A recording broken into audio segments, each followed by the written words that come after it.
Hello and happy summer to everyone. I hope this video finds you all well and looking forward to the next year, our second year with our on-campus learning management system. And since it is our second year, we now have accessible to us all the resources from last year as we're setting up our new classes. So I wanted to spend a couple minutes this morning giving some tips, some advice in terms of how you may save some time in getting your materials together for your classes for this upcoming year. This is something I'll be reviewing again when we meet, but I thought that this video would give everyone a couple weeks head start.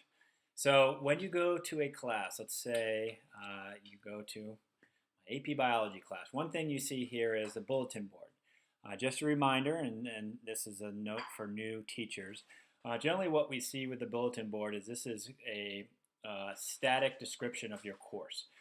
This is a page that parents will have accessible to them.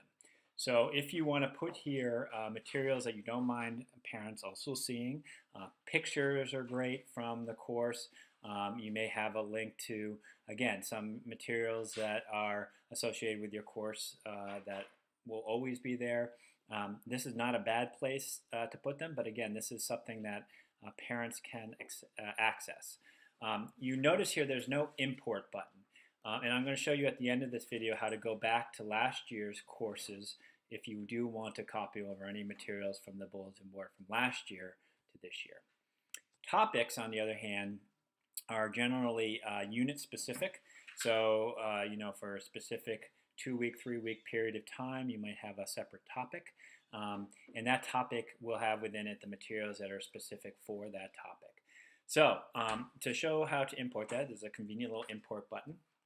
And what you can do is you can import topics from any other section that you had last year. So for instance, I'm just going to do the first couple from last year. And you can see I can publish them whenever I'd like. So I'm going to publish this first one immediately. The second one, I'm not going to worry about publishing for a while because I want to have some time to look at it. But this first one I'm going to publish immediately so that if students go here, they will be able to see it. That's what that published date means in terms of that. And you can see here at the bottom that I am able to publish this immediately to both of my sections. So I don't have to do this in my other section. I can do this immediately to both. Okay. So I'm going to hit save and go. And so now you can see active is unit 1. But if I do future, those other units will appear as well. And I can go in and I can edit these, okay, and change them and make them specific for this year, just as I was able to do last year. You can import topics from other teachers. So for instance, 16-17, some teachers did make their topics available for other people to import. So for instance, some of the English teachers did because they were sharing things. So if teachers have made them available, you can go through and do that. So Brian did just for his English 6 classes. But especially if you are a new teacher and you'd like to copy over topics from a veteran teacher who may have taught the course last year, you can work with them in making their topics available, and I can help with that as well. So this is a great way to get you started on the topics side of things.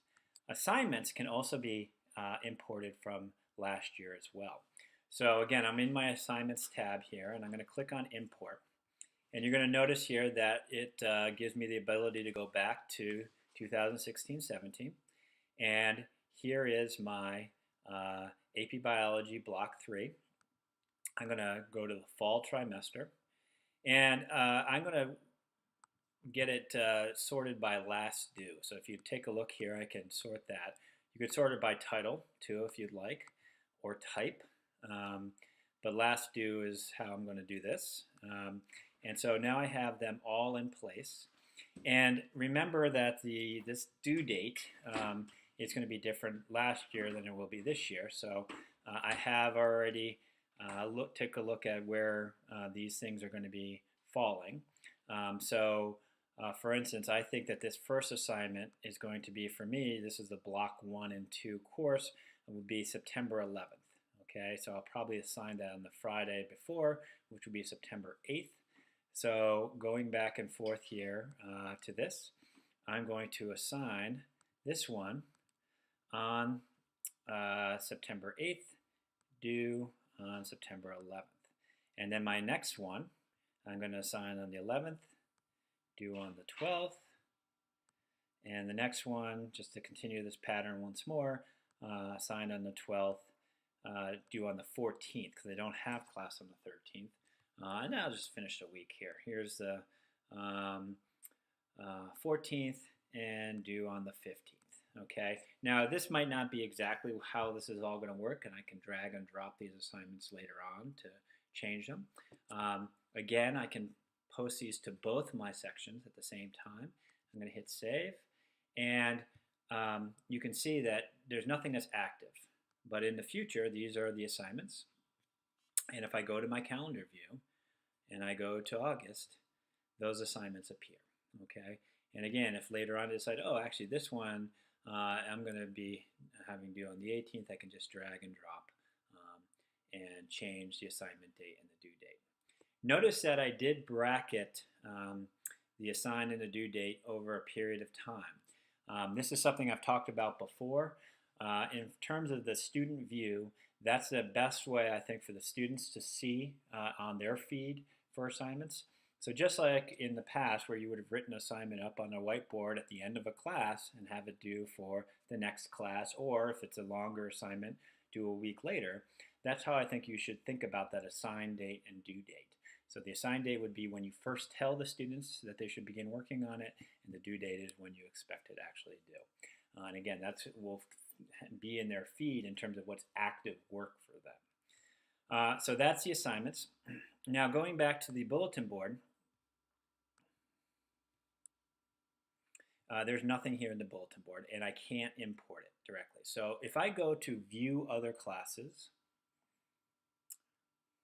I'm getting a little slow down here. You can see my groups. I'm going to go back to 16, 17. And it should pop up, there's AP Biology 3. So now I can go back and look at my bulletin board from last year and decide if I want to copy any of these elements in. So for instance, if I just want to take this little text, I could go in here and I could grab that text and copy it, and then I could paste it back into my bulletin board, especially if I already have it open in another window.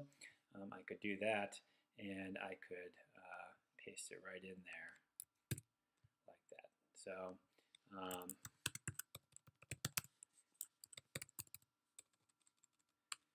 and there we go. And that just to get me started on what this would look like. So again, you're able to go back to last year's classes, see how you set things up so that you can copy and paste materials that you had in last year's class to this year's class. I hope that helps in terms of getting you started. And I should also mention that last year's teachers or this year's teachers can share, let me start on that again. This year's teachers for courses that maybe they are teaching for the first time or taught by somebody else last year, you can access assignments, import those assignments in. So just to show you that that is possible, if I go to this year's class and go to an assignment, let's say for instance, Tom Wiseman did something in biology honors that I really liked, I might be able to go and take that assignment. Okay, so here again, I have accessible to me the assignments that another teacher did. So that is another feature which makes this nice, especially for teachers who want to see what other teachers are doing or get some ideas. You're able to take those assignments and bring them in. So again, I hope that helps with start. Please know you can contact me over the next couple weeks, but be looking forward to getting going with everybody in just a couple weeks' time.